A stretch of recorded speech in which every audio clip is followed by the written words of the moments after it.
ఇక్కడ మాత్రం నేను మినపప్పు చూస్తున్నారు కదా, ఈ మాత్రం మినపప్పు తీసుకున్నాను. రైస్ ఎంత తీసుకున్నానో చూపిస్తాను.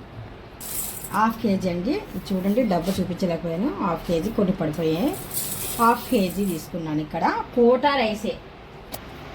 కొద్దిగా ఉప్పు అయితే వేస్తున్నాను. ఉప్పు వేస్తే ఇంకా మనకు కోటా రైస్ కదా, కోటా రైస్ ఏమవుతుందంటే ఇంకా కొద్దిగా స్టాకు ఎక్కువ రోజులు పెట్టి మన వరకు వచ్చేలోపు స్టాకు పాత అయిపోతుంది. కొద్దిగా ఏదైనా స్మెల్ ఉన్నా కానీ సరే, మురుకున్నా కానీ సరే పోతుందన్నమాట. అందుకనేసి కొద్దిగా కళ్ళుప్పు వేసేసి ఇలాగ శుభ్రంగా కడిగామనుకోండి, ఎంత మురుకుందో అంత మురుకు వచ్చేస్తుంది.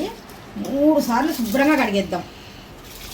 ఇప్పుడు ఈ రైస్ని మనం ఉప్పు వేసాం కదా, అందుకనేసి ఇలాగా మామూలుగా పైన రుద్దకుండగా కొద్దిగా ఇలాగ పెట్టేసి 2 చేతులతో బాగా రుద్దామనుకోండి, రైస్ మనకు తెల్లగా వచ్చేస్తుంది అనమాట. చూస్తున్నారు కదా.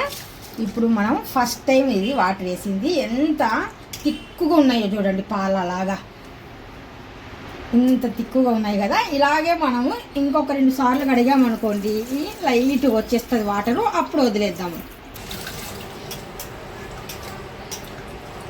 చూస్తున్నారు కదండి, ఇది 3వసారి నేను వంపేస్తున్నాను వాటరు. మనకు ఎంత తెల్లగా రావాలి రైస్, అప్పుడైతే ఇంకా బాగుంటుంది కదా. ఇప్పుడు మనము సరిపోయినట్టుగా వాటర్ వేసి వదిలేద్దాము. మినపప్పు రైస్ బాగా నానితే రుబ్బు అనేది చాలా బాగుంటుంది అనమాట. ఇంకా వదిలేద్దాం. చూస్తున్నారా ఇప్పుడు ఎంత తేటిగా ఉందో వాటరు. అప్పటికి ఇప్పటికి డిఫరెంట్ అనేది తెలిసింది కదా. మనం సాల్ట్ వేసి అంటే కళ్ళుప్పు వేసి కడిగితే తెల్లగా వచ్చేస్తాయి రైస్.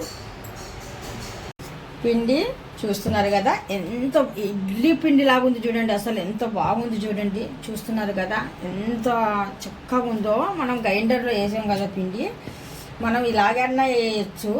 కావాలనుకుంటే కనుక కొద్దిగా లూజ్గా కావాలా, మనకు హోల్స్ టైపు పల్చగా అనుకుంటే కనుక ఇంత థిక్నెస్ లేకుండా సపరేట్ గిన్నెలో కొద్దిగా పిండి వేసి కొద్దిగా వాటర్ వేసి మరి కొద్ది సాల్ట్ అయితే యాడ్ చేస్తున్నా.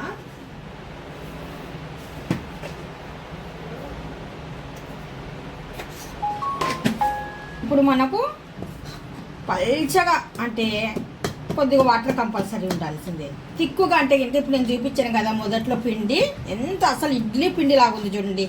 ఇడ్లీ పెట్టి చూస్తే ఇంకా వస్తుందో రాదో కూడా తెలియదు, కానీ ట్రై అయితే చేద్దామా అనుకుంటున్నాను. ఇప్పుడు పిండి చూస్తున్నారు కదా ఈ విధంగా. మా అబ్బాయి అయితే ఇంకా ఎగ్తో అయితే ఇంకా ఇష్టంగా తింటాడు, అందుకనేసి ఎగ్గు దోశ ఒకటేస్తాను, మామూలు దోశ ఒకటేస్తాను. దీన్ని బాగా మిక్సింగ్ అయితే చేసేద్దాం. ఇలాగా మిక్స్ ఒక్కసారి వాటర్ అంటే ప్యాన్ మనకు హీట్ ఎక్కిందా లేదా అనేసి చూస్తున్నాను. ఆ తర్వాత కొద్దిగా ఆనియన్ అయితే అప్లై అయితే చేయాలి. అప్లై చేస్తేనే మనకు కొద్దిగా బాగా వస్తుంది అన్నమాట దోశ.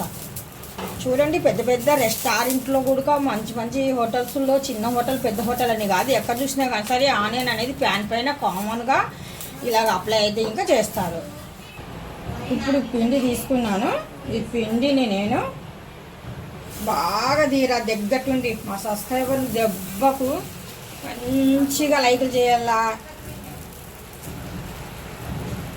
కొంతమందికి అయితే దోశలు వేసి నేను ఆల్రెడీ పంపించేసాను, ఎందుకంటే అన్నీ ఒక్కసారి వేసి చూపిద్దామా అంటే ఇంకా నాకు అవ్వలేదు. అంటే ఒక్కొక్కసారి బయటకు వెళ్తారు కదా, మరి పని మీద వెళ్తారు, మరి వీడియో కోసం మనము ప్రత్యేకంగా వేసి వాళ్ళకి సపరేట్గా చూపించలేము. అందుకనేసి వాళ్ళ కోసం అయితే ఇంకా వేసాను, తినేశారు, వాళ్ళు వెళ్ళిపోయారు. ఆ తర్వాతనే నేను ఇక్కడ మరి ఇంట్లో ఇంకొకరిద్దరు ఉంటారు కదా, వాళ్ళ కోసం అయితే ఇంకా నేను ఇక్కడ వేస్తున్నాను. అప్పుడు నాకు అవకాశం వచ్చింది ఇలాగా మీకు చూపించడము.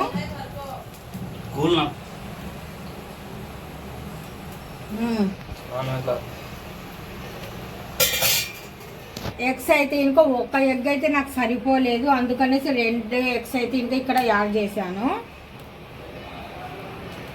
మాత్రము కారం పొడి, ప్లెయిన్ కారం పొడి అయితే కాదండి, ఇది ఎల్లుల్లి కారం ఉంటుంది కదా, ఎల్లిపాయ మనం ఒక సాల్ట్ కొద్దిగా జీరా వేసేసి నేను దంచాను అనమాట. ఇది అయితే పైసీ బాగుంటుంది, ఇదే వేయండి, ఇంకా ఏం వేయకండి చాలు ఈ మాత్రం అనేసి అన్నాడు మా అబ్బాయి. అందుకనేసి నేను ఇక్కడైతే ఇంకా ఎల్లుల్లిపాయ తీసుకొని వేసాను. అంటే తింటావా అంటే తినగలుగుతాను అన్నాడు. అందుకనేసి వాడు తింటానంటేనే ఇక్కడ వేసానండి. వేసిన తర్వాత బాగా అగ్గిన తర్వాత తిరిగేద్దాం, ఒకసారి చూద్దాము బాగా వచ్చిందా లేదనేసి. రావడం మాత్రం పర్ఫెక్ట్గా వచ్చేసిందండి. తిరిగేస్తున్నాను, తిరిగేసాను.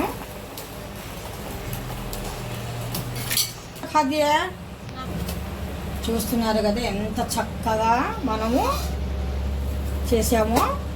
బాబా ఎంత బాగుందండి నిజంగా, అంటే సూపర్ డూపర్గా వచ్చింది.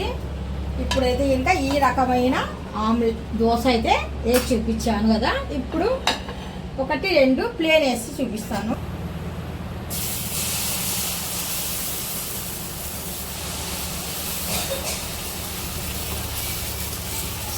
ఇప్పుడు ఇది మనకు హోల్స్ టైప్ వచ్చేస్తుందండి. హోల్స్ చిన్న చిన్న హోల్స్ ఉంటాయి కదా, ఆ హోల్స్ వాటర్ కొద్దిగా ఎక్కువ వేసామనుకోండి హోల్స్ టైప్ అయితే ఇంకా వచ్చేస్తాయి.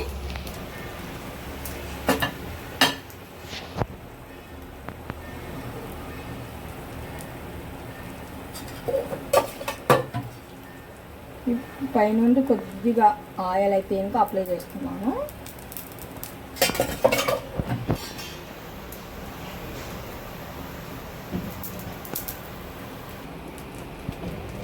చూస్తున్నారు కదండి, ఇప్పుడైతే ఇంకా మనకు అయిపోయింది. నీట్గా అయితే ఇంకా తీద్దాం అనుకున్నాను, కాకపోతే చాలా పెద్ద దోశ కదా, ఈ మాదిరిగా అయితే తీసాను.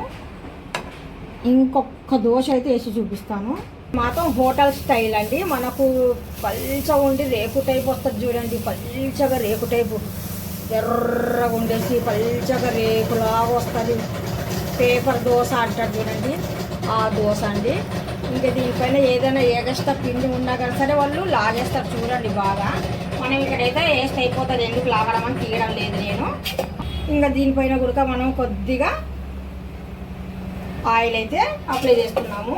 ఇక్కడ సింపుల్గా 3 రకాల దోశలు అయితే మీకు చూపించాను. ఒక హోల్స్ ఉన్న దోశ, ఒక పేపర్ దోశ, ఒక మాత్రం ఎగ్ మసాలా దోశ చూపించాను. ఇంకా ఉల్లి దోశ కూడా ఉంటుంది, బంగాళదుంప దోశ కూడా ఉంటుంది, టమోటా దోశ కూడా ఉంటుంది. ఇన్ని రకాలు ఒక దాంట్లోనే అంటే ఇంకా మనకి వీడియో లాంగ్ అయిపోతుంది.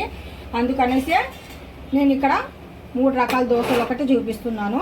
మీకు ఈ 3 రకాలలో ఏ రకం అనేది మీకు బాగా నచ్చిందో కామెంట్ రూపంలో అయితే ఇంకా చెప్పండి. కొద్దిగా మీరు కామెంట్ అయితే చేయండి, లైక్ చేయండి, షేర్ చేయండి. ఎందుకంటే ఇంకా మీ ఒక మోటివేషన్ వచ్చినట్టుగా ఉంటుంది నాకు. చాలామంది కామెంట్లు పెడతారు కానీ చాలా బాగా పెడుతున్నారు. చాలా థ్యాంక్ యూ సో మచ్ అండి. వాళ్ళందరికీ కామెంట్ పెట్టేసి నన్ను బాగా ఇంప్రెస్ చేస్తున్నారంటే, ఇంకా బాగా చేస్తున్నారు ఆంటీ, ఇంకా బాగా చేయండి ఆంటీ అన్నట్టుగా. నిజంగా అలాంటి వాళ్ళు మాత్రము చాలా మంచిగా ఎదగాల పైకనేసి కోరుకుంటున్నాను. ఒకరి గురించి బాగా కోరుకుంటే ఇంకా మనకు కూడా మేలు జరుగుతుంది కదా. చూస్తున్నారా, పేపర్ దోశ అంటే అదంతా కదే పేపర్ లాగే లేగిసిపోతుంది. చూస్తున్నారా, మన పేపర్ ఎలాగుందో పల్చగా అదే టైపే ఉంది. మనం కావాలనుకుంటే ఇలాగ అంటే రౌండ్గా ఇలాగ చేసుకోవచ్చు. వద్దనుకుంటే ఇంకా మామూలుగా అయినా కానీ సరే మనము పెట్టుకోవచ్చు. ఇవ్వండి 2 రకాల దోశలు, 3 రకాల దోశలు అని చెప్పింది నేను. చూస్తున్నారు కదా, ఈ దోశలు మీకు నచ్చినట్టుగా అయితే డెఫినెట్గా లైక్, షేర్, కామెంట్, సబ్స్క్రైబ్.